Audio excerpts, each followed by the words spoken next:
Welcome, everybody. Thank you for coming out tonight to the June 12th meeting of the City Council for the City of Monroe. I have quite a few things on the agenda tonight, but I would like to go ahead and get started. If I could invite my friend James Vaughn up to the front. James is the chaplain for the Monroe Police Department. He's going to bless this meeting. And he got dressed up for us, too. Thank you, James. Welcome.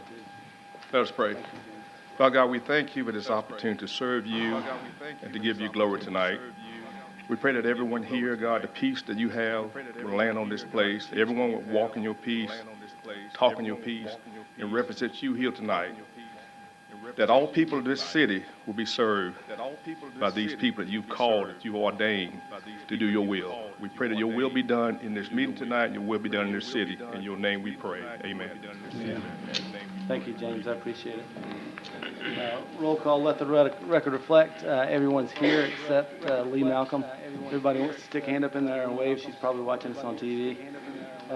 Need an approval of the agenda, please. Can I have a motion? Motion to approve. I have a motion by Mr. Garrett. Second. Second by Mr. Edcock.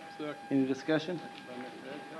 All in favor, signify by saying aye. Aye. All opposed, like sign. Motion carries. Moving to the approval of the consent agenda for the items that we discussed at last week's work session.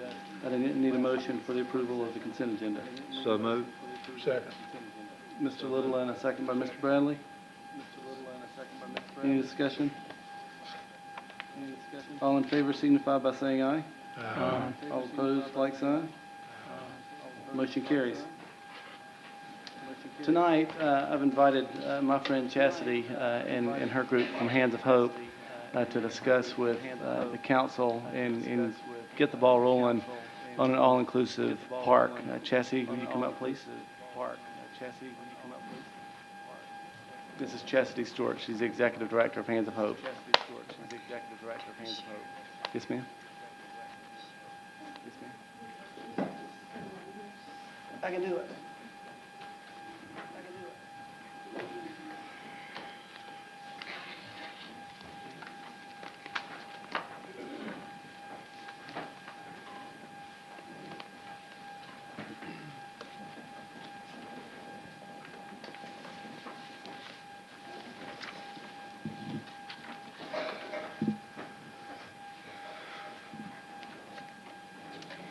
Thank you, Mayor and City Council, for allowing me the time to share with you Hands of Hope's mission and dream.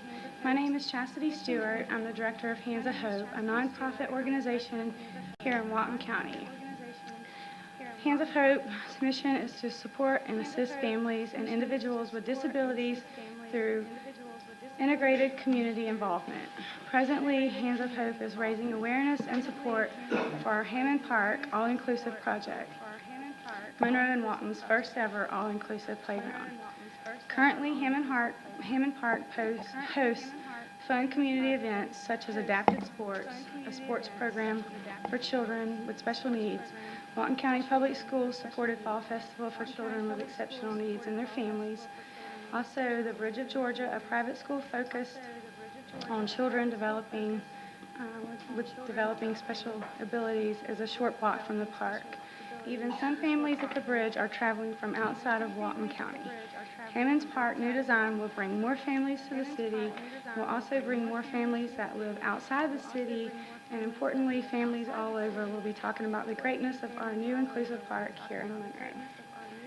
I've put together a short PowerPoint of the importance of inclusive play. And so why are we here? All kids should be able to play together no matter their ability. Why is inclusive play important? Simple. It's for developing children, simple. For all developing children, play is learning. Playgrounds are an ideal environment for supporting healthy overall development. Why is inclusive play important? Children with disabilities are at a higher risk of social isolation. When there is a limited opportunity for children to play with their own peers, the child's ability to learn develop necessary skills, and overall attitudes are restricted.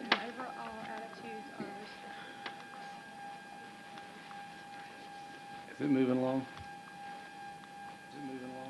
Did he say left and right? He said left and right. We'll follow along in our packets. Okay, so yes, you all have packets. Do you want to hand it to me and I'll try to fool with it while you're talking? Sure.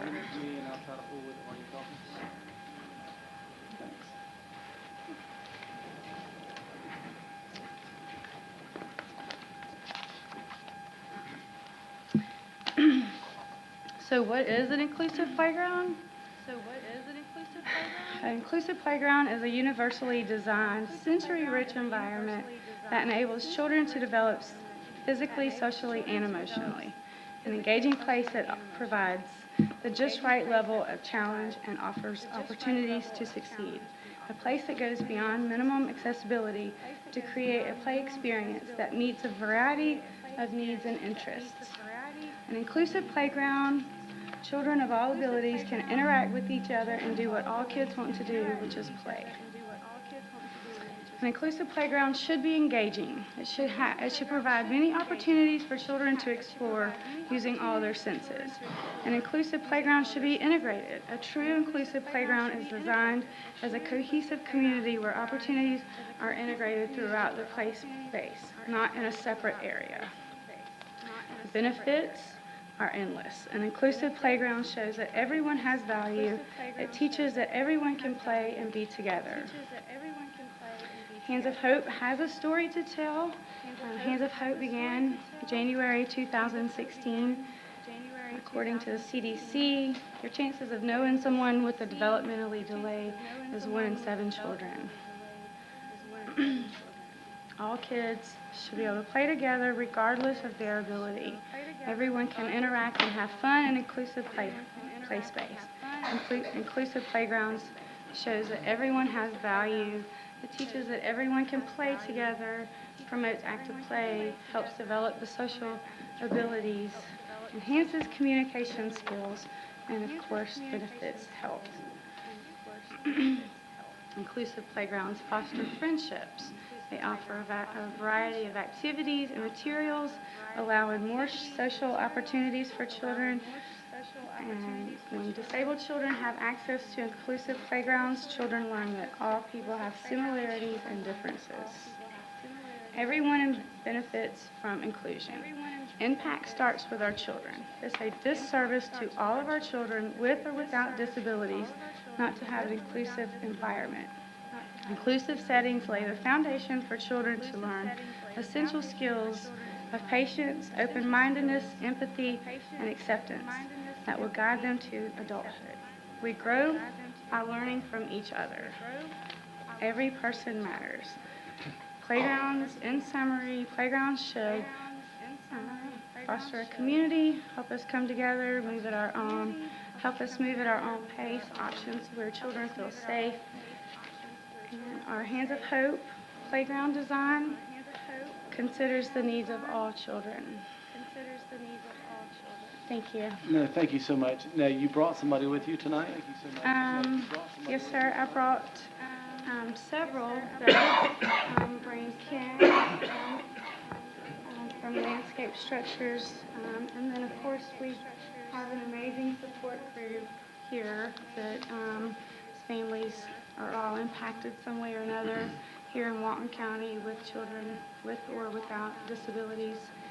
Inside your packet, you will see that we've worked with 911 to come up with a form.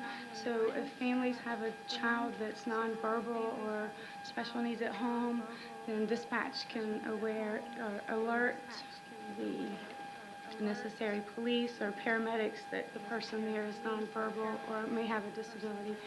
But Ken is here to answer any questions related to inclusive play. He flew in from Chicago to be with us here tonight and just to support Hands of Hope, and he's been amazing. And without him, this playground dream would not even be possible. So. Great, thank you. Ken, thank you for coming. My pleasure, and thank you everybody for the opportunity. Yes, I was in Chicago. Yes, I am supposed to still be in Chicago. But when you're invited by an angel, you come. And that's the reason why I'm here. I use a different term. I don't say disability. I don't like the term. I say kids with different skills. And I've seen how it can impact not just kids or kids that have challenges. I've seen how it impacts parents. We did a park in McDonough. It's called Hope Park, inclusive playground. It took a while to do, but we did it, and I'll never forget this. I met one of the moms who couldn't say enough good things because the one child that she had that suffered, had challenges, was able to play with brothers and sisters who didn't, and she didn't have to drive 2 or 3 hours for them to interact together.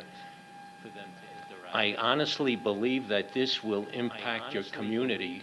The first time I came to Monroe was a couple of years ago to see Chastity. How can you not fall in love with this? I mean, she's so committed, and she's so committed for all the right reasons. I want to be a part of this, but I don't want to try to sell you something. I want to be engaged and a partner in what you're attempting to do here. I think Monroe is amazing. I had never been here before, and I think it's a beautiful community. This is going to enhance it. You'll have people coming from all over just to see the playground and to get involved. I understand that you're also considering a Miracle League. How many? We are, yeah. Okay. Goes along with the park. How many coaches do we have in here? How many coaches do we have? There's several. Well, I've coached my kids forever, and I'm still coaching them, but I will never forget this experience. I was a buddy at a Miracle League. Does everybody know what the Miracle League is? It's for challenged kids, the ability to play baseball. So the woman who started it, I actually introduced to Chastity. She had a son, always wanted to play baseball. He was wheelchair bound. So we got involved. Landscape Structures is the playground equipment because they seem to go very well hand in hand. But I went up to Douglasville, and I was a buddy, which means I would be working with one of the kids who was playing.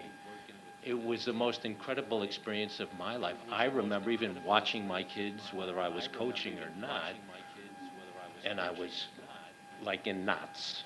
Because I was, geez, if he has to throw a strike or hit the ball, please, that type of thing.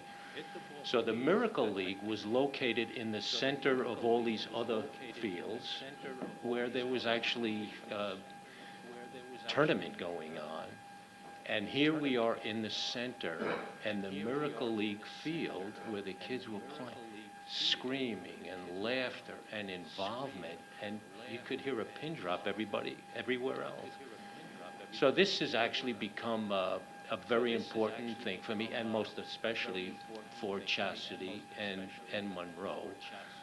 And we will do everything we can to support you and help you in terms of fundraising or whatever it takes.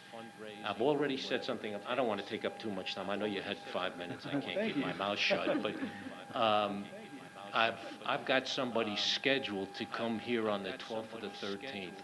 And they are 2 people, one of them that happens to be in a wheelchair, and somebody who is an expert on inclusive play. I would love to do something with you to support the effort if you choose to move forward with this. Well, we're just getting the ball rolling, and I appreciate your coming. I think folks in the council definitely need to hear where you are, and we're trying to expand our parks. We're looking for various and creative ways to finance those programs, and working with the county and working with SPLOST and working with other fundraising opportunities. But I wanted you to at least come and introduce yourself. Sure. And Chastity Show, a lot of her team of parents who I met a lot at the Special Olympics. Several of them were at Carver last week when they dedicated that garden. And I really appreciate your coming. If you don't mind, could you leave a business card or two with her? Oh, no, absolutely. And I'll be in touch. I brought some things for you I'll leave with you. I didn't want to make this an advertisement. No, I appreciate your coming. I appreciate your time. Thank you. All right, thank you Thanks. so much for coming. Thank you, Chastity, I Thank you appreciate it. so much. Yes, ma'am. Moving on to our public comments, I have.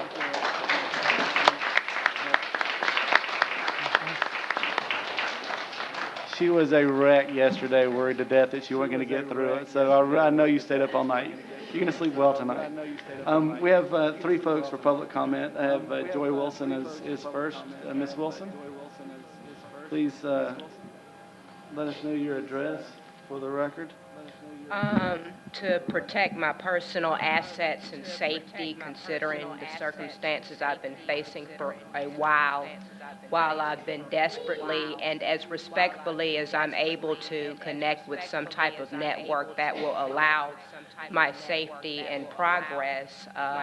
For example, about, giving my information to a perfect stranger every time I, fill out an application.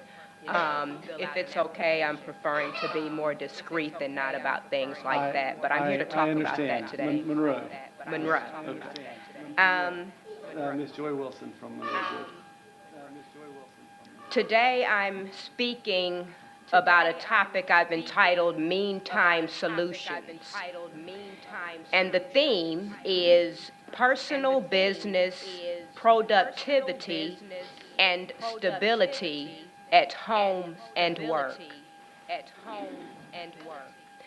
Finding our own progress within society versus the rate of progress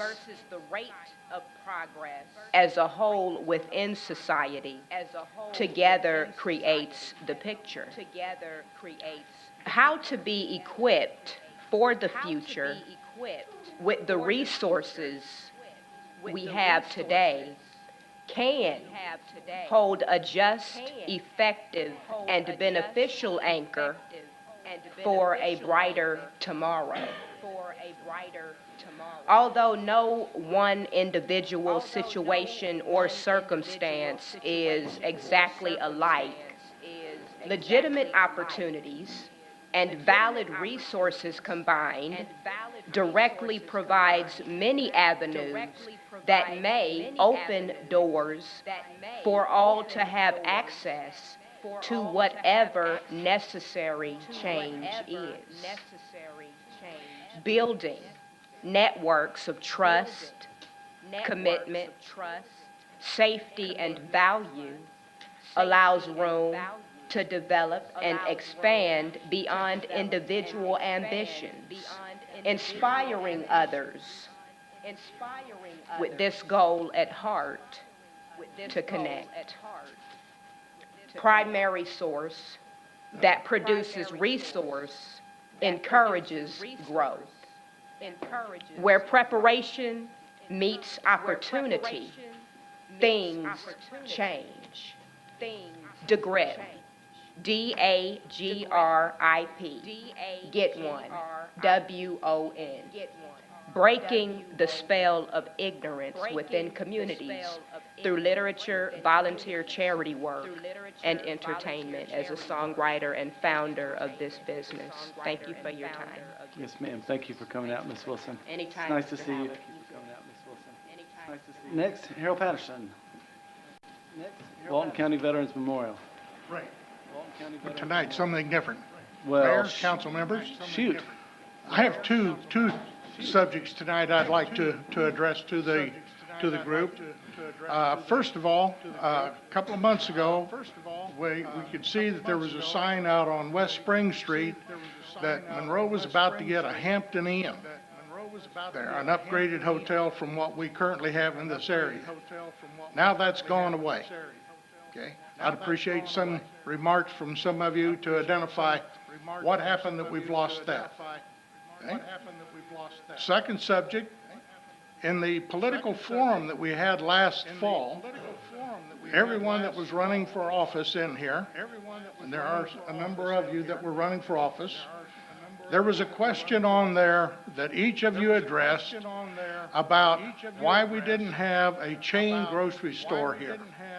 And every one of you responded positively that you would work to see that we got a chain grocery store here.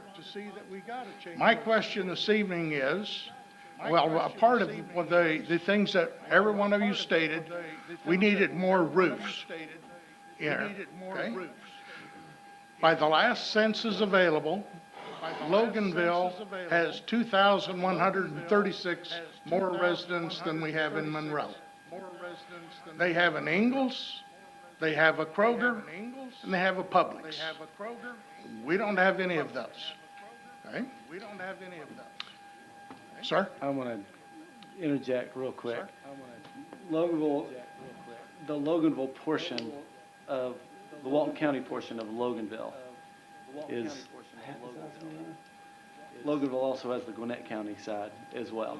So we're separate counties. I just wanted to clarify that because our census projections has Monroe at 16.6% of the county and they're at I appreciate 14.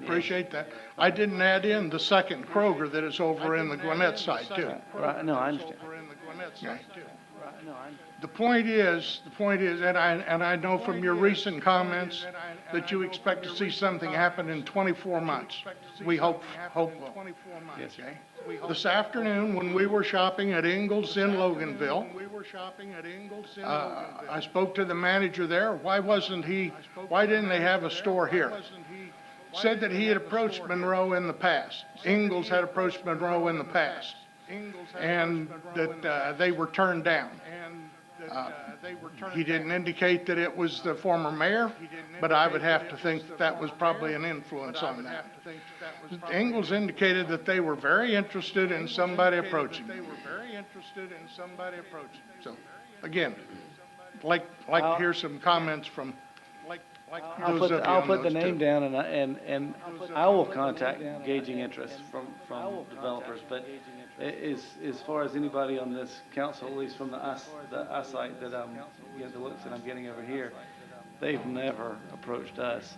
Now, I will say, They're willing to, the store manager I spoke today said he was very willing to talk to somebody or contact their corporate office. okay, that's perfect. Okay. And regarding Hampton Inn? The Hampton Inn, and I can't tell you why they're not on that site anymore, simply because I don't know. We don't know that whether or not they've changed sites or whether they have done some studies that didn't suit their business interests. They haven't told us. We've not received an official reply. I'm sorry? We've not received an official reply I'm sorry? from the Hampton Inn or the Hampton Inn investors at this time. We're awaiting that. Did we contact the bank that was involved in that transaction, or is that beyond the scope of what we would do? So that's beyond what the city of Monroe would do. Initially, I believe it's probably just a very tight site plan. Okay. Again, just sorry that we're not getting an upgraded hotel, Well, and that we're not moving quicker on I the don't grocery think, store. I don't think we're not getting an upgraded hotel. I think it just didn't work for that site. But I can't say that they've committed to finding another site, but that particular one didn't. I would have been surprised to see how they could put an 80 Yeah. room hotel on I know, that site. I know, but we're still getting after it. Thank you. Yes, sir. Thank you. Thank you. Now, Ken, Erdos, you're good, right? You belong with Chastity, you don't need to say, give me another comment? Okay. Okay, great, thank you. Moving along to the public hearing, Mr. Kelly, 911 North Broad. That application has been withdrawn at this time, sir, so we won't be able to, or need to hear that one this evening. Okay, great. Moving to the next public hearing item, 2018 Community Work Program Update. Mr. Probst? Sure. Just quickly to recap what we went over last week. We're having to update the community work program as part of the comprehensive plan to satisfy some requirements with the Department of Community Affairs for our economic incentive program grant that we're getting for the industrial park, Piedmont Industrial Park. It's a minor language update to to 2 items that you have before you in your packet there, to just demonstrate, our activity on the CDBG that we currently have going on 5th and 6th Street, and the next target area, which is South Madison Street, and also to address economic infrastructure improvements in the EIP community work program. And we need a public hearing to formally adopt this. Okay, are there any questions for Logan? Do I have anyone here who'd like to speak for the community work program? Do I have anybody here to speak against the community work program? We'll declare that portion of the meeting closed. Next, we'll move into old business. Reconsideration of the application for spirituous liquors and beer and wine on-premise consumption at Fusions. Mr. Rosenthal? Mayor, thank you. As you know, Mayor and Council considered this application last month at our May meeting, and procedurally, Mr. Regimon, who is the owner of Fusions Monroe LLC, was not given an opportunity to be heard. I was in communication with his counsel, Mr. Manny Aurora of Atlanta, who's here tonight. We have asked for this to come back before you for reconsideration after giving Mr. Regimon and his entity, through his counsel or whomever would like to speak on their behalf, to reconsider this application and for you to reconsider a new motion, which essentially would be, if you were to consider a new motion, to be a motion rescinding the prior motion and taking a new vote on this matter after giving the applicant, Fusions Monroe LLC, Mr. Matthew Regimon, an opportunity to be heard. And I believe they're here this evening and ready to present to you. Okay. Do we need a motion to hear it? No, it's set on your agenda. Okay, great. Would the applicant like to speak at this time? Yes. Good evening, Mayor, City Council members. My name is Manny Aurora. I'm here on behalf of Mr. Matthew and the restaurant in question. Thank you for coming, Mr. Aurora. You're most welcome, and thank you for the opportunity here. I know last time he wasn't allowed to present anything, and one of the concerns that the City Council, and obviously yourself, Mayor, had was the crime that's taken place at this location historically over the last 5 or 6 years when it was owned by Mr. Mike Brown, who's not related to us in any way, shape, or form. Mr. Matthew, as I put in my 2 different letters, was buying this business for $175,000 starting in December of 2016 with the final payment to be made at the end of 2017. He applied for a liquor license immediately before his final payment was to be made, buying off this restaurant. Unfortunately for us and unbeknownst to us, Mr. Brown had also filed for the same liquor license that, even with the crime issues that we talked about at the last meeting, had been renewed 6 different times while he owned that business. Mr. Matthew didn't realize he was doing this again because he hadn't been paid his last installment. That was the only issue, and we applied for it. Mr. Matthew has owned businesses here in Monroe in the past, including his convenience store. He owned that from 2012 to 2016, and he was approved the beer and wine licenses with no issues, no crime, no problems ever before. He sold the business in 2016, took the proceeds, which are essentially his life savings, to buy into a restaurant because that's the entrepreneur he is, and that's what he wanted to start. And so what I want the City Council and the Mayor to understand is we're changing the name of the restaurant. We're hiring separate security to evaluate whether more lighting needs to be put out there, cameras need to be put out there. We don't want any problems anymore. We're hiring a management company to train the employees to make sure that alcohol is served properly to people of age, they're properly carded, and that there's appropriate security out there. We're hiring people from the City of Monroe Police Department for the weekend events when we would like to do local live music to help enhance the community. We are also talking to folks about nonprofit fundraisers at our cost at that restaurant. The other concern, I think, Councilman Little, I know you're a CPA and obviously very well accomplished, is there's been problems with the books with this restaurant with prior ownership as well. Our rent is going to be $4,170 a month based on the lease that we've signed. Our power, gas, fees, the other costs are going to be about $2,000, so we anticipate about $6,000 to $7,000 of hard costs every month for labor and those types of things. We've also projected out about $13,000 to $14,000 a month in gross revenue coming through, so we should have a plus margin. I've looked at the books at the other place, And you could tell on some of those months, when the cash gets paid in these restaurants, it's going in people's pockets. Because sometimes the revenue isn't adding up to the amount of the rent and the billable, the power bills and such. That's why in the paperwork I've submitted to you all last week, that I hope everybody's had a chance to read, is we're making our books open for inspection, the city finance officer, whenever and however he wishes, in exchange for letting us have this. I don't want Mr. Matthew to be punished for the reputation of a place that had all these problems before he came and became involved in this thing. He's 46 years old. He's sort of one of those American dream type of situations. He migrated from India back in 2002, opened his first business in Monroe in around 2010, 2011, which was a convenience store, sold it, has taken the money and now reinvested in the city of Monroe by trying to buy the Fusions restaurant to clean it up and make it family friendly. If the council would approve that or doesn't approve it, it's essentially taking away his life savings because there's no way the restaurant can run.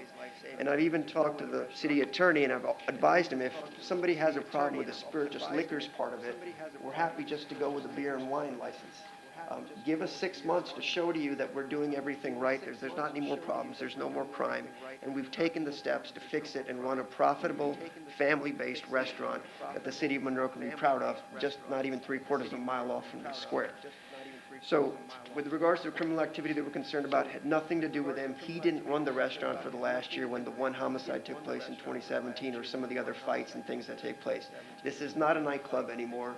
It's not anything shady that way. We don't want any of those problems. We want to be able to make money, be successful, and give back to the community. That's what he wants to do, and he's invested almost $200,000 have almost been paid to buy this business and try to start cleaning it up in the last few months, hoping that we get our license approved here. I explained the license filing issues. We filed it thinking we were taking over. We didn't realize Mr. Brown was going to file at the same time. We've offered we can do either the spirituous liquors and all of it, which we'd like, or in the alternative, we can do the beer and wine. We're making our books available to make sure that there's no shadiness going through in the restaurant business where people take a lot of the cash and it doesn't go in the till and it goes into pockets. We want to pay our taxes appropriately.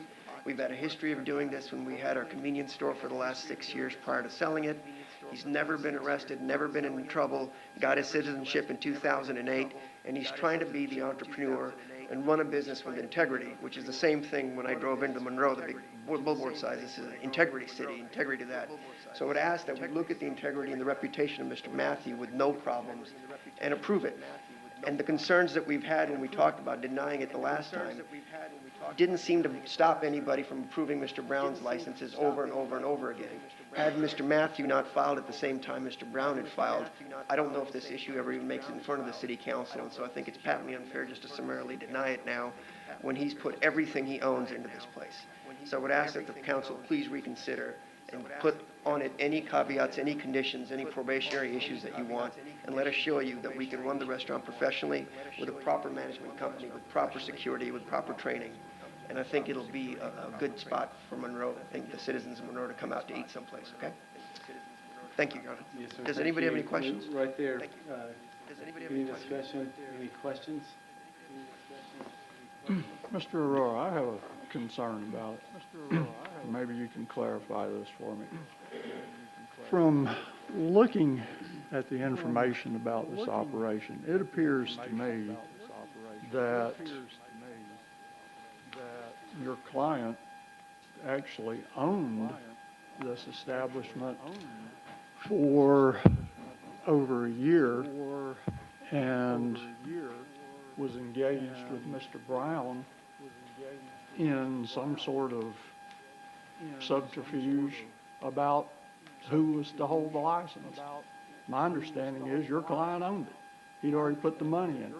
He'd already taken an assignment of the lease, and they're basically, the two of them together, running this establishment using Mr. Brown's license when they know full well that they've done the transfer and assignment, that your client has paid the money or the bulk of it. Can you explain that to me?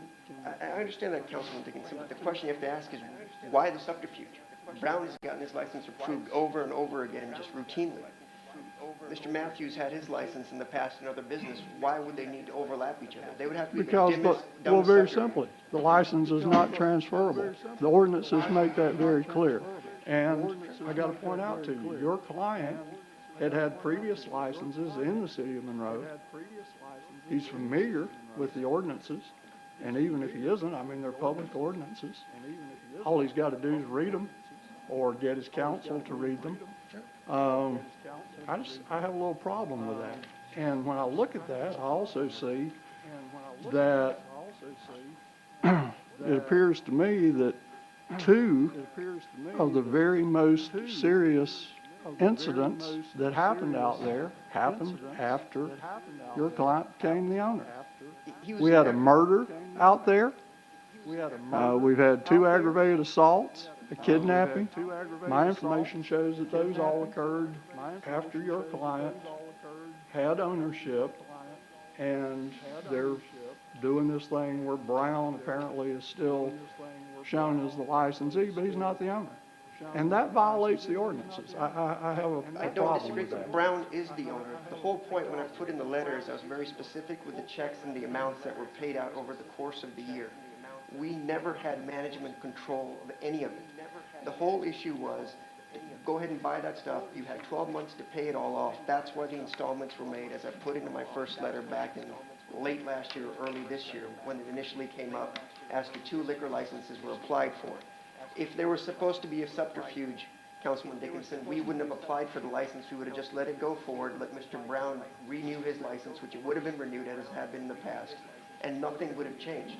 We honestly became the owners based on the last payment that was supposed to take place at the beginning of this year. My client may have been at the restaurant trying to learn the business because he'd never run a restaurant before, but he in no way, shape, or form owned it. He'd gotten the approval on the lease because had the lease not gone through, he wouldn't have paid a single penny. We needed to know that over this course of the year that we were going to have this extended lease with the landlord at that point, and he wasn't going to give it to somebody else, and therefore we would be out a bunch of money. Everything was done intelligently with the anticipation that once we were able to pay everything off, we would take over full 100% control. And bad things have happened. Our client was involved with Mr. Brown, but he in no way, shape, or form owned it. In fact, it was Mr. Brown and his girlfriend that ran that place on a day-to-day basis. Our client wasn't there. And while these other things have happened, we didn't want that to happen. We certainly don't want it. We want security because long-term, not living up to that end of the bargain would only cause him more strife and cause him to lose almost $200,000 that he's now invested into the place. He's kept putting money into it. And that's what I'm trying to explain to the council is he hadn't paid it in full. That's why it was very specific in the 4-page letter I sent some months ago as to when all the payments were made. I'm being very specific in our firm going through the books and figuring out where the hanky-panky has been this whole time. And we're trying to open everything up and be as transparent, even if we don't need to be, to prove to you all that he is not the same guy that was there before with the reputation of the restaurant. They don't make any money if it's a bad place to go where families don't want to go. When you get families to go to a restaurant, they spend more. They eat more. They have more fun. We make more money, and it helps the community out, and that's the point. And I understand your concern, Councilman Dickinson, but that's not the case. There is no subterfuge. There was no need for any subterfuge. A license would have always been there, and we simply did not own that property under any way, shape, or form until we're done paying for it. And that's why Mr. Brown must have refiled for the license a day or two before we filed for it, thinking we were now taking over. Once we would have taken over, that's our understanding of the law is you have to file for it, and that's what we did. That's why he filed for it in December, a few days after Mr. Brown had already filed for the renewal. All right, I understand that, but I'm looking at the assignment and assumption of the lease agreement that your client signed, that Brown signed. It's dated December 16th, 2016, and it says pursuant to the bill of sale of even date, the same I date. don't disagree with it, but They're assigning and conveying everything. I don't understand that. If they're selling it and conveying it, we're looking at it. And why you're right did he as a not lawyer. come, why did your client not come forward then and get, or apply for a license in his business name? I don't understand that. That doesn't make any sense. I understand as a counsel, it doesn't make any sense. It didn't sound like the smartest thing in the world because he didn't own it. He took over the lease because he didn't want to lose out on somebody else outbidding him a year down the road while he's making installment payments to the restaurant. He didn't run it. They agreed outside the four corners of a piece of paper as to what was going to happen. So when you look at the police involvements and those types of things, Brown was the owner at the time. Mr. Matthew wasn't there when these things were going on. He's there to learn how to run a restaurant, and every couple of months he would make another $20,000 to $30,000 payment towards the restaurant. So what I'm asking you to understand, Councilman Dickinson, is why would Brown then apply for the license, and we, being so stupid if we're doing a subterfuge, apply for one the next day? There was no subterfuge. We applied when we were about to make the last check payment to buy that restaurant, saying now we officially own it. So the paperwork he assumed a year ago, I agree with you, but that's not the reality of what happened. And just like if you're in court, you can go beyond the four corners of the contract and understand what the other factors were and the totality of the circumstances of the situation. He was not an owner during any of it. He simply was there learning when he was there, and then he was going to take over when he was going to take over, and he immediately filed for his license. And that's why we're here. That's why this has all come up. Yes, sir. I got a chance to actually talk to Mr. Brown and Mr. Matthews, and I can kind of understand what the attorney is saying just from speaking to with Mr. Brown. He was kind of leading me on in the direction that I knew he was kind of falsifying what he was actually telling me. So I can see him maybe misleading him, where he cooking the books up one way but actually doing something different. As far as how the books actually turn up showing one thing and it might be something different. But what I would say is, I don't believe in holding one person accountable for what somebody else did. Now I think if they're actually willing to agree to a certain amount of time, 8 months, 12 months, or whatever it is, to give them the opportunity to see if that business can be ran legitimate without all the complaints, without all the police calling. I think we deserve to actually give them that opportunity. If we keep saying it's integrity and we want to actually bring people to the city and actually assist them when they get to the city, then I think that's something that we need to actually look into. Actually giving him a timetable to set that, say, if you can't change it in a certain amount of months, then we're not going to give you these licenses. But I think we need to look into, if we're not giving them a liquor license, we need to at least give them a beer and wine license, because they had that at the store. So that's not nothing that they ever disputed from his side. So I think we need to actually take that into account also, as opposed to, we're talking about the killing out there. They're killing other than that Fusion, I can tell you that. They're killing in Social Circle, they're killing in Monroe. That man not responsible for somebody being killed. Because I do know that I used to go to Fusion, but it's been some years ago, and we didn't have, Fusion was a pretty good place to go years ago when I used to go. There never was real problems out there. I haven't been out there in years, so I can't tell you what's actually going on out there. But I know the killing that took place didn't have nothing to do with him or Mr. Brown. It was the kids out there. So I don't think we should actually make him be responsible for something that actually go on that's out of his hand at the same time. Thank you. Comments? Thank you. Comments? Ms. Garrett? Ms. Crawford. Sorry, you're Mr. Garrett. Ms. Crawford. Sorry, you're Mr. Garrett. Well, Mr. Garrett said it makes a lot of sense. I mean, holding him accountable for something someone else is doing. Mr. Bradley.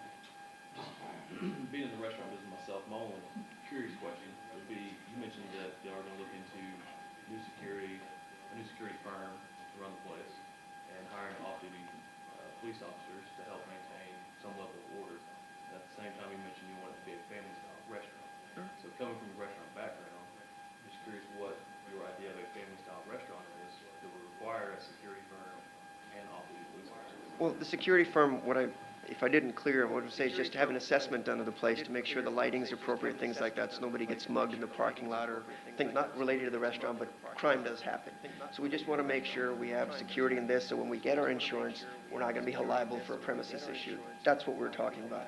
A family restaurant is essentially like a glorified Applebee's. Maybe on weekends have some live music, have a couple of security folks just there if it's going to be, alcohol served. In the evenings, we don't want kids sneaking in, things like that.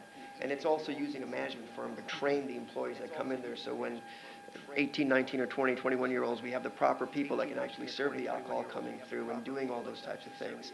And at the same time, giving you the comfort that the people that talked about the park, those families will actually want to come to a place like this, because that's how we make money and that's profitable for everybody.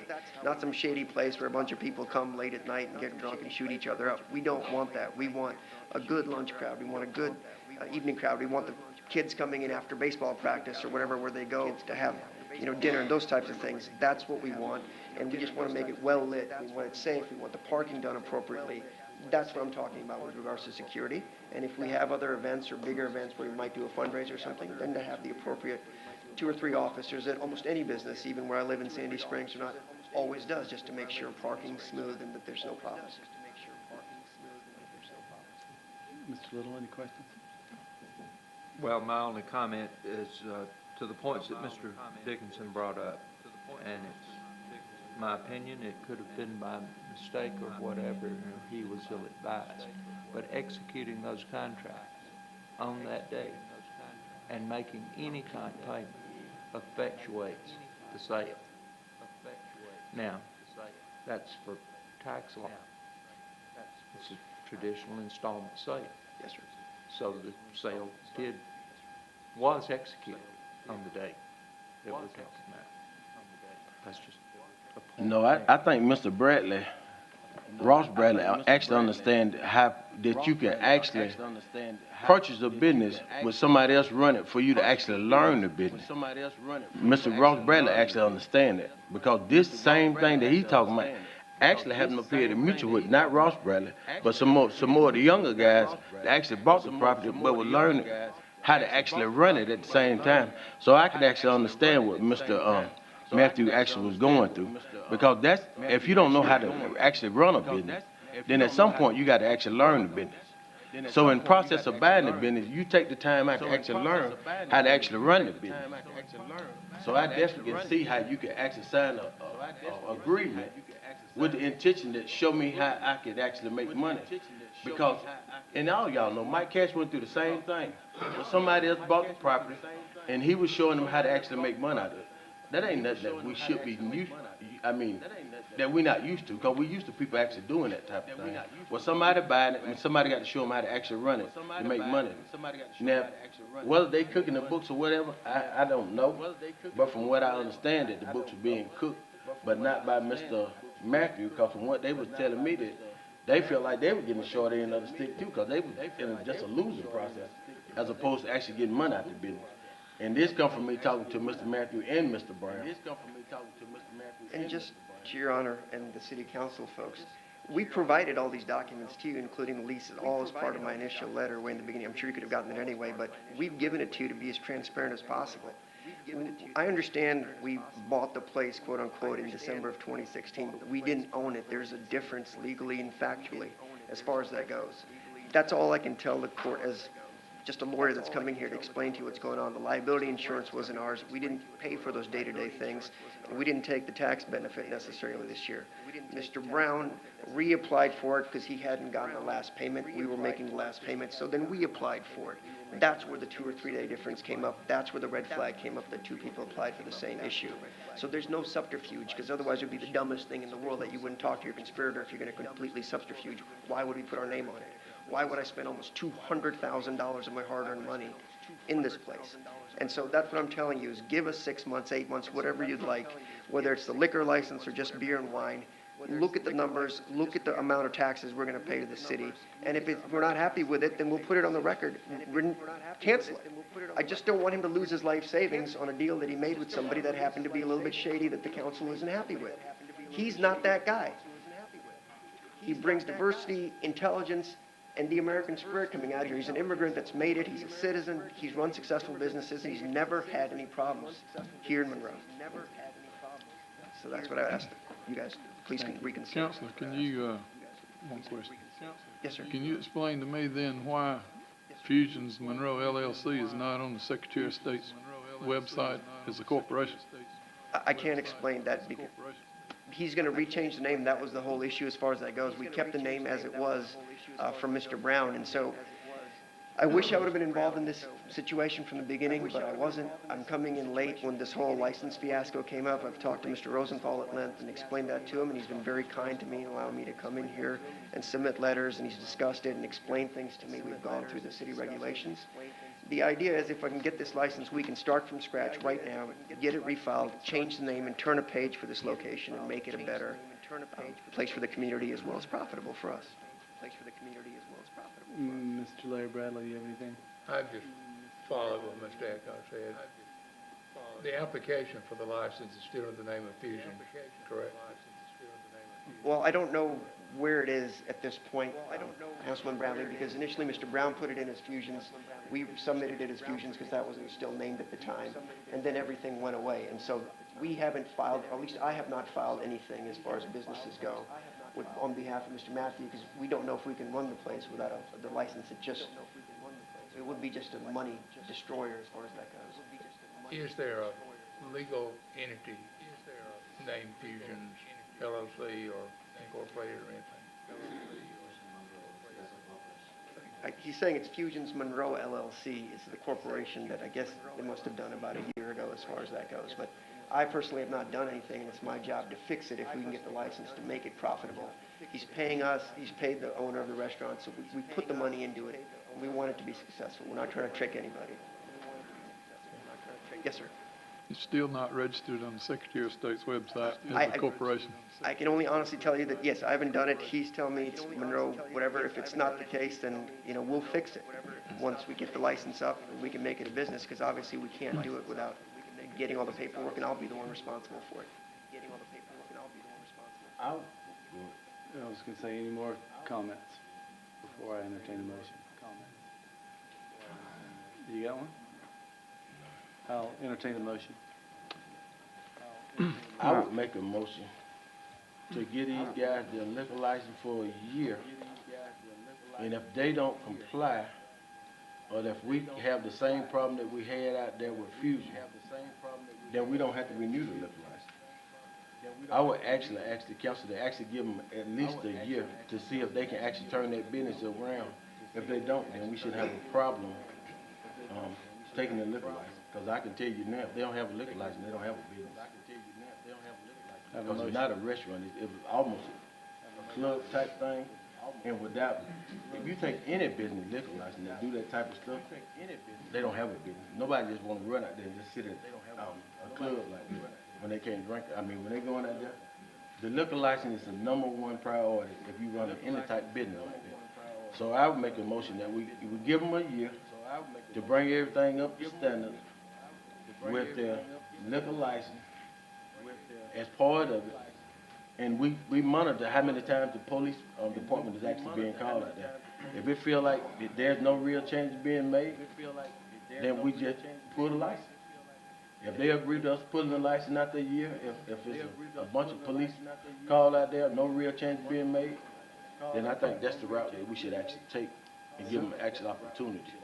So I have a motion on the floor by Mr. Garrett for 1 year liquor license based upon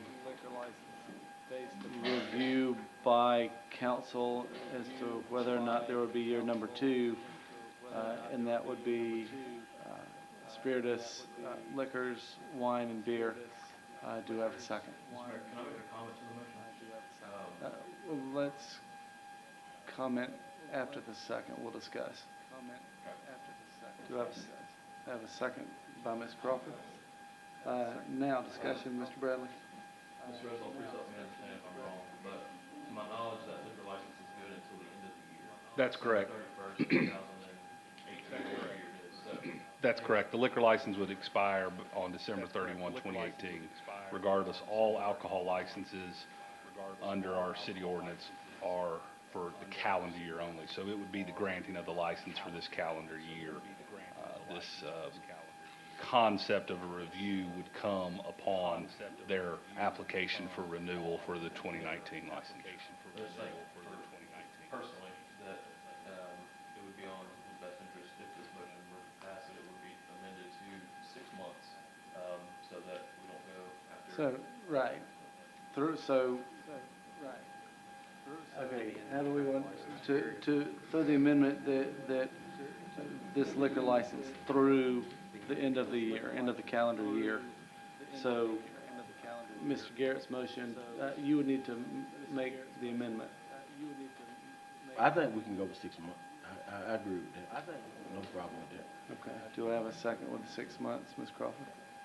Do I have a second? Motion and a second? Any more discussion? All in favor of granting the, I'm sorry. I'd like to hear and comment more about what we're gonna do for private security out there. Our police, we can't just be our police department, because they got a whole city to patrol. No, it's off-duty officers that we've had experience with in Sandy Springs, Atlanta, where you hire them at $45 to $50 an hour is the typical going rate for off-duty officers, assuming they get the extra job approved through the police chief. And that was the idea, is to keep it all local as far as when we have events or if we have local music folks coming on a Saturday to perform, things like that, is to have them. And so we would pay them off-duty, not while on taxpayer money, of course.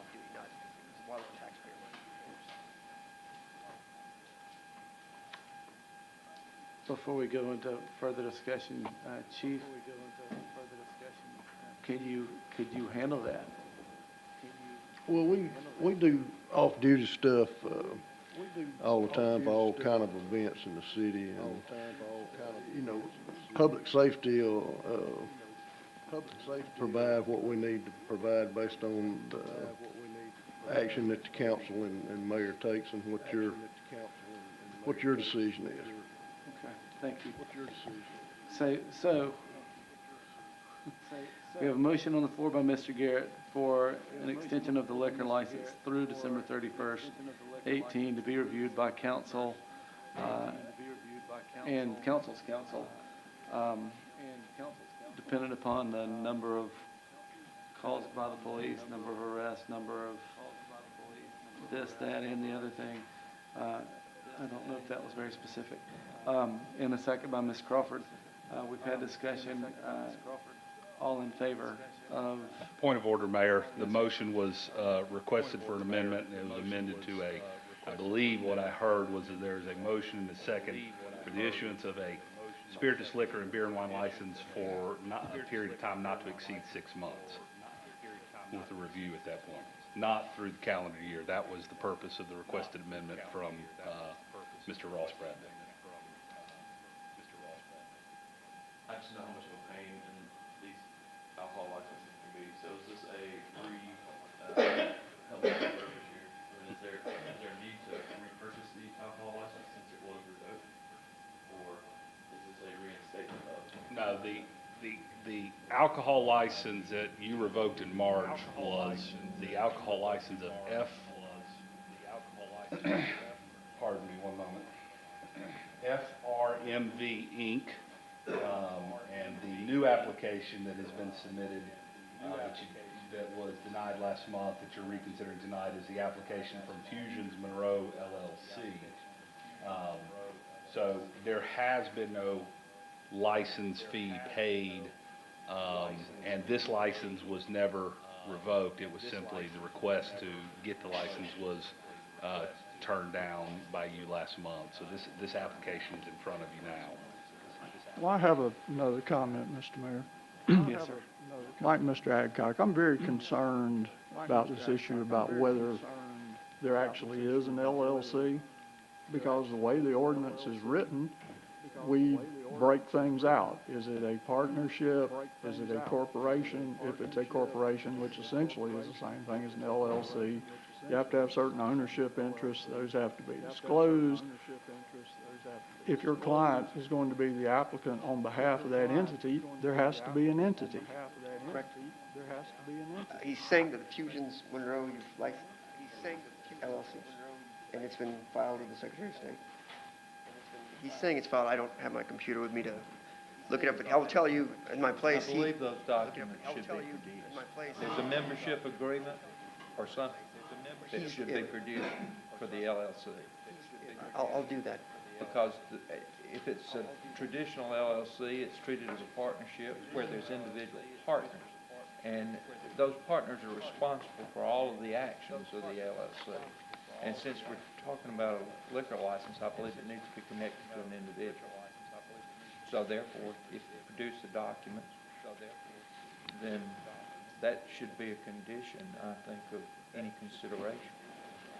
If you can just give me 24 hours or 48 hours to email it to Mr. Rosenthal, I'll get you the documents, but he's going to be the sole owner of the business. It's his money that he's put into it. I'm not sure the tax consequences because I don't do tax law with regards to LLC versus individual ownership versus S corporation with the new tax overhaul that we just had. But I'll get you all that within a day or so. I just need to get on a computer and figure it The out. name gonna be changed anyway. And the name will be changed, so we'll change everything as far as that goes. We don't want it to be Fusions. We don't want anything to do with that past. We're gonna start it all clean. So, Well, that, along those lines, I'm confused too now because we just said it's Fusions Monroe LLC, and here you're talking about it's gonna be a different entity. What's it gonna be? I mean, what, The name of the restaurant will be different. He just did it under Fusions Monroe because he didn't know any better as far as changing names or what the issues are gonna be. That's just what he called his business when he filed it. So the corporate name can be whatever, but the actual business name can be something different. And we're trying to move past calling it Fusions and call it something else that he's comfortable with. And I can produce whatever Secretary of State paperwork you all need within, close of business tomorrow. If I need to, I'll just email it to Mr. Rosenthal. thank you. Mr. Rosenthal, Yes, Mayor. I probably need to ask how we need to word this motion. The motion on the floor is a motion to issue, motion as I heard it, is a motion to issue a spirituous liquor and beer and wine on-premise consumption license for Fusions Monroe LLC. That's the application, for a period not to exceed 6 months, is what I heard as the amended motion and seconded by Ms. Crawford. That's your motion on the floor unless a request for an amendment is offered. That's your motion. Thank you. Mayor, I'd like to move an amendment to that Yes, sir. motion that this approval be contingent upon him providing the necessary documentation of the corporate mining. Thank you, Mr. Bradley. The motion, the motion on the floor is for the liquor license. Excuse me, point of order, Mr. Mayor. I think we've got to vote on the amendment in order before you vote on the motion. Yes, sir. And a second to the amendment made by Mr. Bradley, the second by Mr. Little. Any discussion on that amendment? All in favor signify by saying aye. Aye. All opposed, like sign. Motion carries. The amended motion on the floor is for a liquor license running for 6 months for Fusions Monroe. Approval contingent upon the documentation showing their legal entity. All in favor signify by saying aye. Aye. All opposed, like sign. Motion carries. Thank you for coming out tonight. Do I need to come back next month with the paperwork or just give it to him and it's good? You to have that in his hands within 48 hours. Yes, Your Honor. So you'll get with Mr. Rosenthal. Then we're good to go and do the business? Yes, sir. Thank you. Can we be excused? Yes, sir, you may. Thank you for coming out.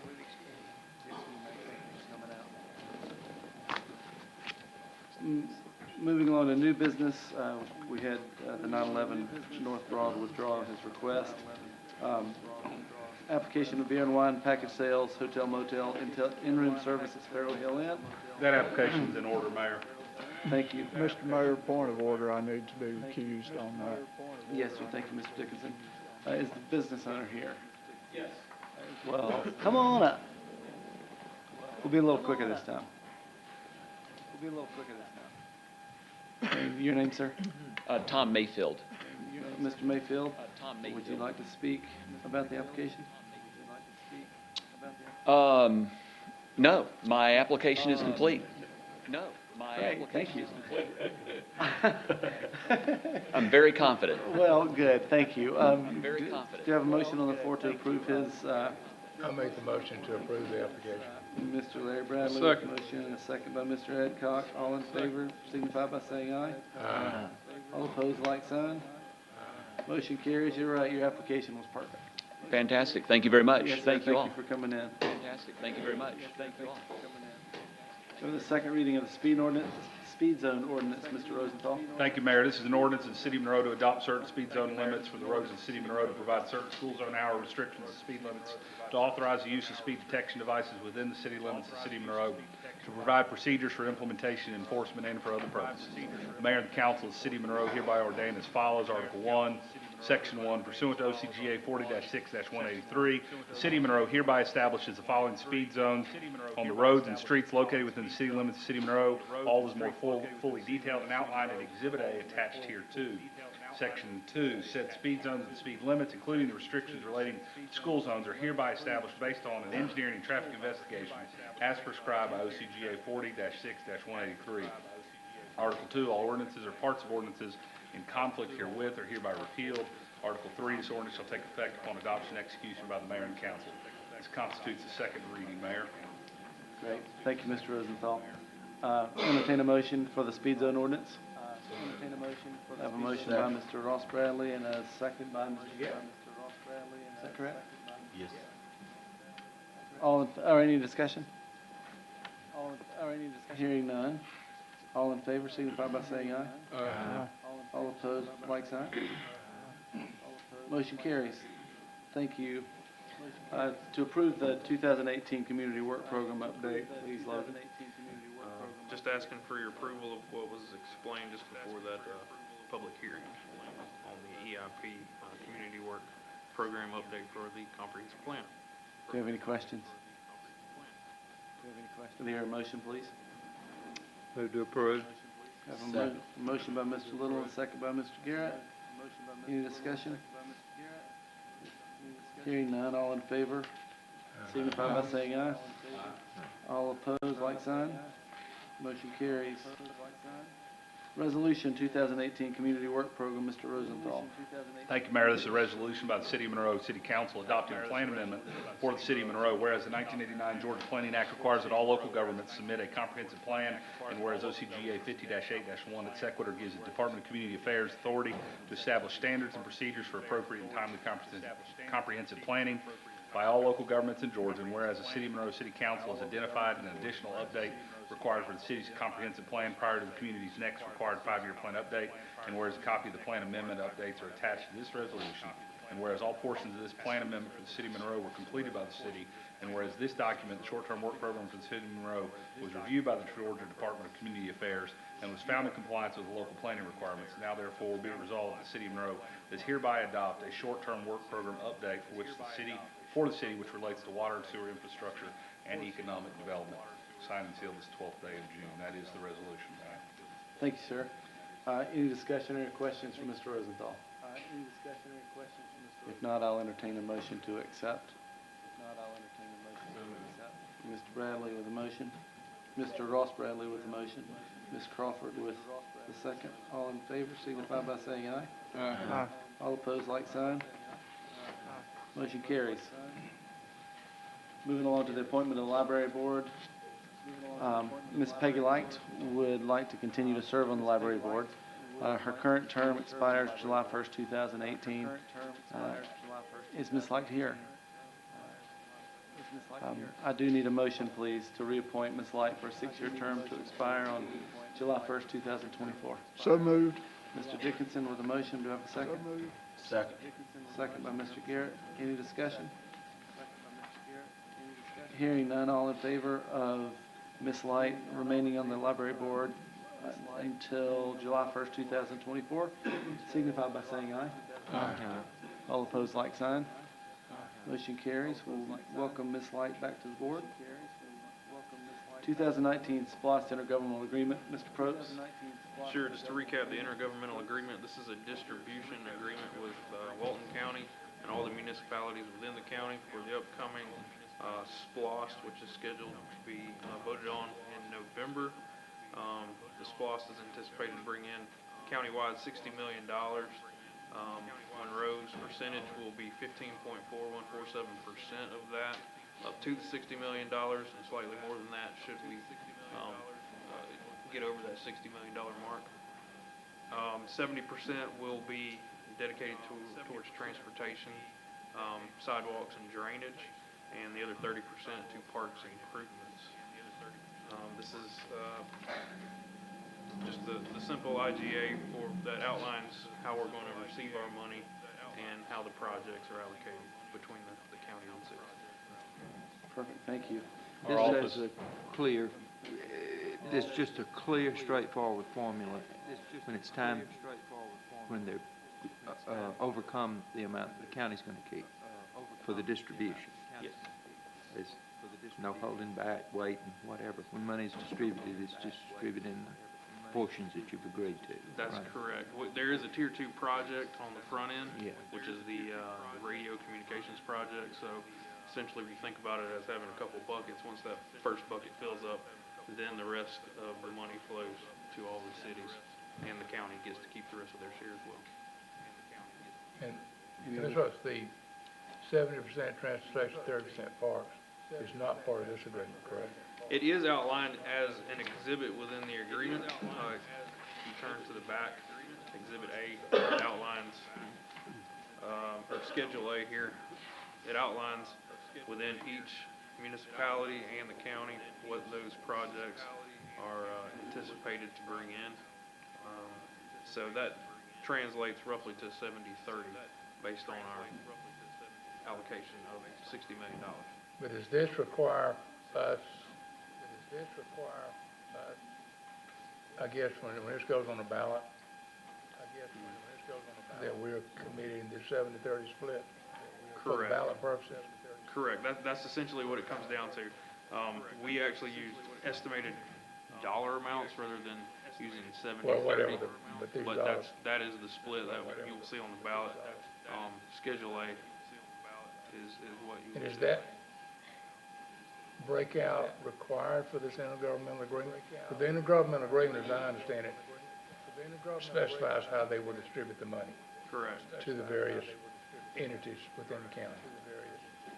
So I'm not sure why Exhibit A is necessary as part of the agreement. Well, we, as we got together with Mr. Little, the various city administrators and mayors came up with our percentage breakdowns, just, hey, this is what we're gonna do, just so everybody would be comfortable with how we're attacking this as a county.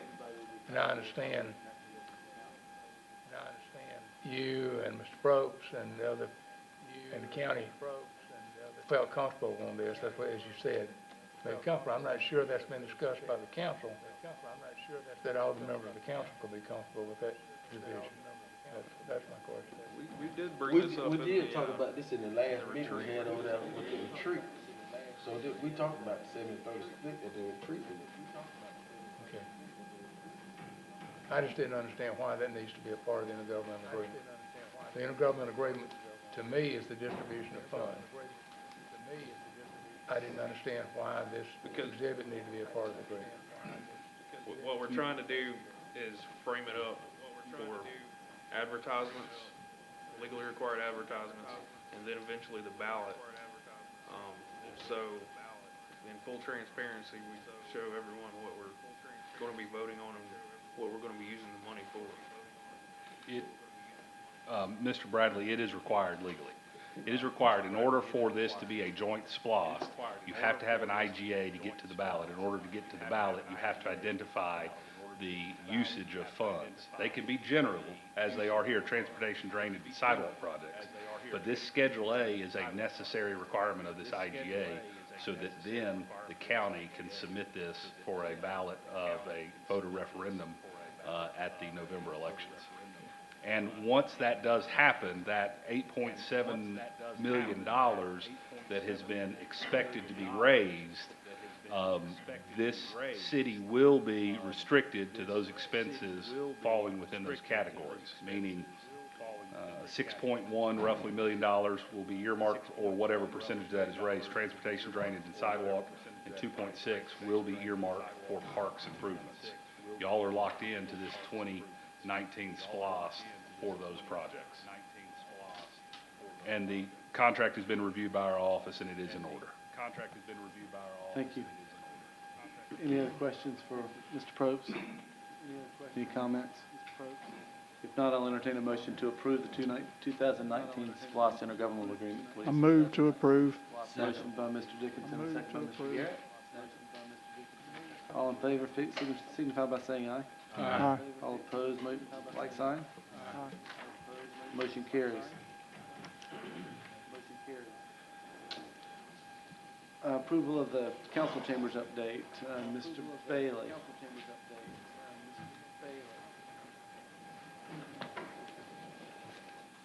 This is an item that we brought before you this past Tuesday to upgrade the audio, video that's in dire need, I think, so it works, so people in the audience can hear, so people on the council and department heads can hear as well.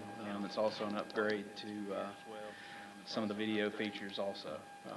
So it's requesting approval for the use of CEI Communications and Entertainment in the amount of $20,249.78. Should hopefully be completed by the August meeting. Great, thank you. Are there any questions for Mr. Bailey? Any comments? I'll entertain a motion to approve the So council chambers moved. update. Motion by Mr. Dickinson, second by Mr. Bradley. Any discussion? All in favor? Aye. All opposed, like sign? Motion carries. Thank you. Thank you, sir. I need to discuss the Mazawi Trust and the Highway 83 development. All right, we're taking this back up after it was referred from committee to council. Essentially, we've been approached by the property owners and their representatives to give them sewer access on this tract. It's county parcel number C1650058, 92.40 acres, owned by the Mazawi Trust. It's currently zoned county A1. Of course, there's several county hoops to jump through. And as part of our discussion here for the privilege of city sewer service, I've come up with a list of conditions to satisfy for an eventual development agreement on the tract, and you have that in your packet. There's roughly 14 items here. I'll be happy to list those out, and all of this is subject to amending here, but in general agreement, Mr. Doster, I believe, is here. We discussed this. If you want to come up here, we can go through these, and I'll leave that for council to discuss. Number one was minimum square footage, 1,700 square feet, one-story home, 2,000 square feet for a two-story home. Brick and/or rock on 50% of the home fronts with three sides hardy plank or fiber cement siding on the balance of the home. No steel or fiberglass front entry doors. Front entry doors shall be wood or wooden glass. No vinyl or cornice or soffits. No vinyl on cornice or soffits. HOA will be required. Professional landscape berm buffer along Highway 83 and entrance of development to include minimum 20-gallon cryptomeria. Architectural shingles on all homes. Minimum 2 trees in yard with a minimum 2-inch diameter trunk and does not include evergreens. Multi-use fields shall be landscaped and include a pavilion with timbered frame and architectural shingled roof to match homes and a playground. Pool is a 0 entry and will be approximate to Junior Olympic in total size with adjoining splash pad area. Pool shall have a cabana and restrooms. Natural walking trail system created in the green space areas. All grassed areas on dwelling lots shall be sodded with a minimum of 20 feet of sod in the rear of lot. Sidewalks, which are standard 4 foot on each side of the road throughout development. A development agreement for sewer services by the city shall be put in place within council upon approval of the standards of the development and also agreed upon by the developer and property owners. Mr. Doster, thank you for coming. Thank you. Just to tweak 3 of these, the developer GDP, Scott Appling, represents Starlight Homes, which is a division of Ashton Woods, which is a very top quality, high-end national builder. They had 3 small requests. Obviously, we didn't get in the county, we don't get the density with sewer that we do in the city. Like the development in front of Carver got 3.4 units per acre. We're only getting 1.8. So pretty simple.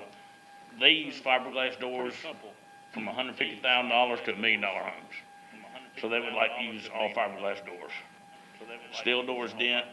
Fiberglass doors are supposed to be according to Farm and Home and Ace, who sells more building supplies than anybody in the county, the latest trend, I put them in my home, when I remodeled my home 3 years ago. Ashton Woods has a product that is 1,650 square feet, heated space that's aimed at the senior market. They only wanted to commit 10% of the homes in the development to that square footage rather than 1,700. So it'd be roughly 20 homes, 18 to 20 homes. And then the pool will be not junior Olympic size, but it'll be 0 entries aimed for families with splash pads, and of course the playground area in the pavilion and the adjacent recreation area will be landscaped, and all of this will be maintained by the HOA. And I think that's everything. Would you go over the last one, Mr. Doctor, on the pool again? It's gonna be a 0 entry pool. So that if you have some handicapped members of the community, they can use the pool. It'll only be 4 feet deep. And it'll have some water features for children. Splash pads, mushrooms. How does that vary from what's? Well, a junior Olympic pool's, a good bit larger. I think they're doing that in the other community, but they have a higher density. And they can support that with the number of homes they have. This will not have that density. Are there any questions for Mr. Doster or Mr. Probst? I would like to say, not only will we be using city sewer, but we'll be using city water, city gas, cable, TV, internet, and phone. It's not in the city territory for trash, or we will not be using city services. We'll not be using city police. We'll not be using city fire trucks. And you won't have to maintain the roads. That'll be up to the county. Until if you ever annex it. So I won't get that into. It's gonna be a pretty profitable venture for the city.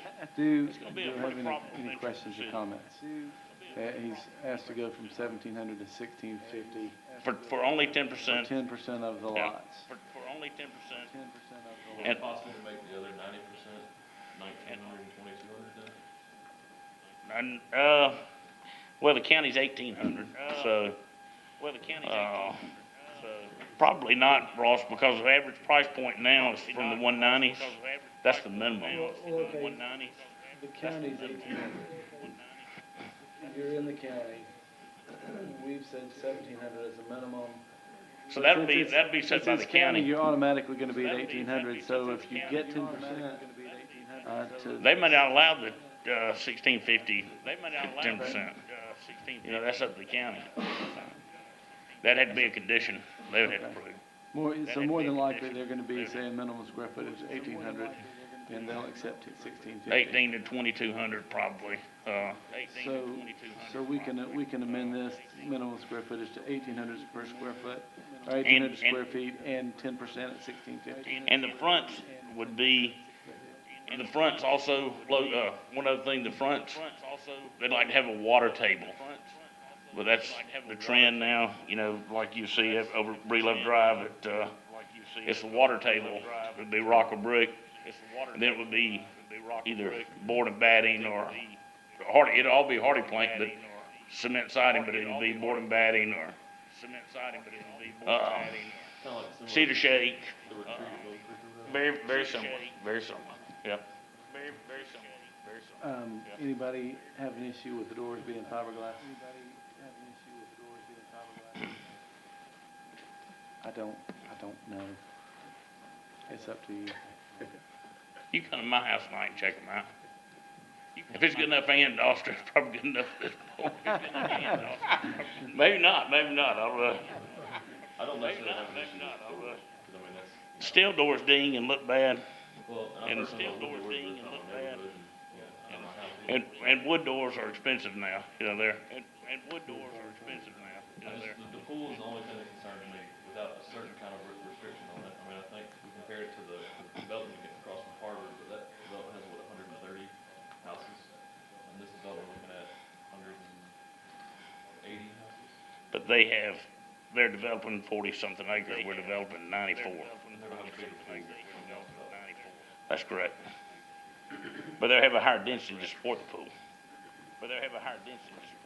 I went to George Walton, you did too, and I think 130 divided by The density 50. is a big difference. Yeah. The amount of people, the volume is still. I can't argue with that. But Monroe's not in the pool business. We got a great recreation program. We have a Y that's gonna be built.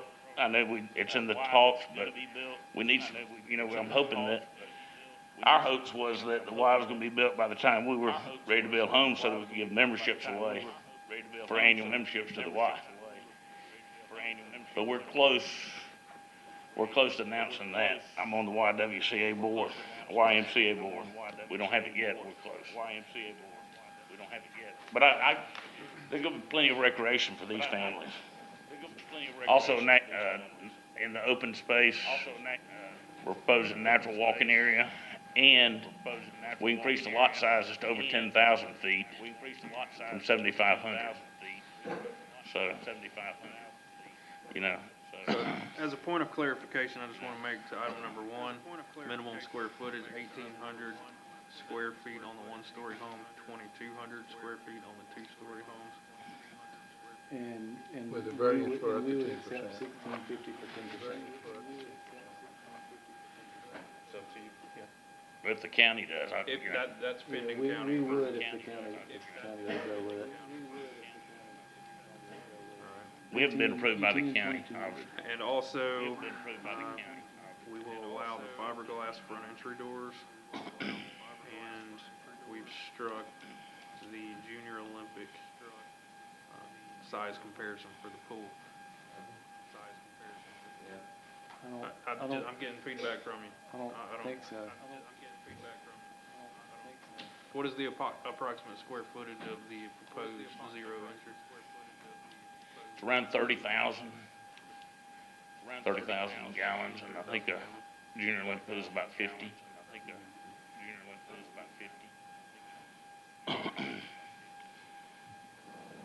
Mayor, I'll make a motion, we approve the application with the amendments that have been, with the changes to this document that's been presented tonight and contingent upon signature of this document. Okay, with the two amendments, the fiberglass and the square footage. And the reduction in the pool. And, I'm sorry, what about the pool? And the reduced size of the pool. Reduced size of the pool. Ross looked like he was gonna say something. He can change it, I'm just Well, making a motion. okay, we have a motion. Do I hear a second? Approximate in words, words like approximate, left up to imagination. So if it's a kiddie pool, so be it. Yeah. But It won't be. 30,000 gallon pool, then It won't I'd like be. to see that as, That's fine. on paper. Do we have a second? Second by Mr. Bradley. Motion by Mr. Larry Bradley, second by Mr. Ross Bradley. All in favor of the development with Mazzari Trust, with the updated square footages, the, allowing fiberglass doors, and the 30,000 gallon pool plus splash pad, mushroom thing, is the only changes. Any discussion? All in favor signify by saying aye. Aye. All opposed, like sign. Motion carries. Thank you guys very much. Thank you, Mr. Doster. Thank you. Thank you, Mr. Doster. MEAG petition to increase bonding capacity and validation. Sure. We've been asked by MEAG to approve their answer and acknowledgement of service of petition and complaint for MEAG Power, which increases the bonding capacity and validation of said bonds contained within this document. And I'll ask Mr. Rosenthal for his review of these documents that they are in order for validation. Yes, thank you, Mr. Probst. We have reviewed the proposed filing as well as the proposed acknowledgement and answer, and we believe them to be in order as drafted. They have not been filed yet, point of clarification, because the timing of arranging with all of our MEAG cities requires a lot of different, our participant cities getting this all approved. So the approval would be a motion to approve the petition as well as the answer and acknowledgement as drafted, subject to our final review, meaning there may be further edits, but no substantive edits or changes. An email came through from MEAG Council today where we look like we're going to file 2 days after GMA, I think the 27th, so that we can get the court date in the middle of July. It's all a timing game, but it is in order as drafted, subject to final review from our office. Thank you, Mr. Rosenthal. Are there any questions or comments from Mr. Probst? Hearing none, may I receive a motion? Make the motion, we approve the petition. Motion by Mr. Nathan Little. Second. Second by Mr. Wayne Adcock. Any discussion? Hearing none, all in favor, signify by saying aye. Aye. All opposed, like sign. Motion carries. Next, the July meeting schedule. We have covered a lot of ground over the last several months, with July 3rd falling during the big time holiday weekend. I'm asking to cancel the meeting for July, to pick back up the work session in August. And I need a motion for that, please. To cancel. Motion to approve. A motion by Mr. Garrett, second by Mr. Ross Bradley. All in favor, any discussion, I'm sorry?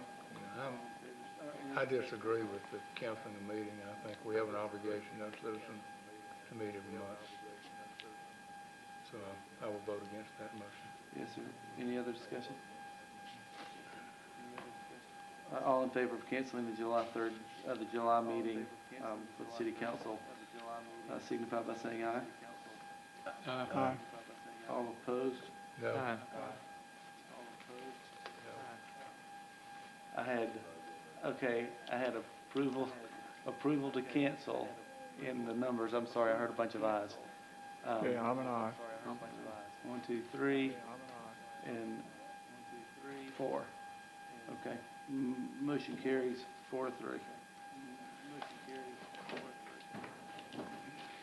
I need a motion to adjourn, please. Mayor, can I make one comment about, I don't know if board order to go back and revisit that previous line item about the Mazawi trucks. One thing that didn't get addressed in the amendments to the conditions was, Mr. Dosser asked for water tables instead of the 50% brick or rock. I don't want anybody leaving under the impression that 70%. I've got that as a general material, that would fall under what we've itemized, but I will spell that out in the development agreement for the water table. Yes, sir. Thank you for pointing that out, Ross. Motion to adjourn. Motion by Mr. Ross Bradley. Do I hear a second? Second. Second by Mr. Norman Garrett. All in favor, signify by saying aye. All opposed, like sign. Motion carries. Everybody have a good night. Thank you.